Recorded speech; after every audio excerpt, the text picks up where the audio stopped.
Nakaranas po ng maulap na papawirin, katamtamang ulan at thunderstorm ang lalawigan ng Palawan, gayon din po ang malaking bahagi ng Visayas at Mindanao. Paliwanag ng Pag-asa, epekto yun ng trough ng isang low pressure area. Sa datos ng Weather Central, nananatili namang mababa ang tsansa ng ulan sa Metro Manila bukas. Posible namang maging maulap ang papawirin sa Southern Luzon. Ayon po sa Pag-asa, mahinang ulan na lang ang mararanasan sa malaking bahagi ng Luzon dahil sa hanging amihan. At ito rin po ang magdudulot ng mahigit 4 na metrong alo sa eastern seaboard ng Southern Luzon at Visayas. Sa mga gumagamit po ng maliliit na sasakyang pandagat ay iwasan po muna ang mga baybayin na yan at dahil po sa naturang taas ng alon.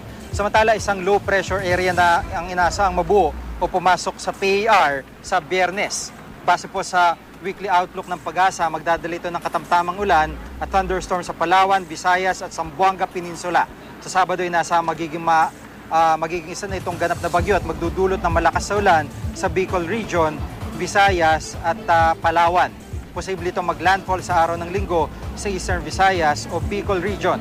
At para po sa iba pang update, bisitahin ng GMA Weather webpage, Twitter at Facebook page.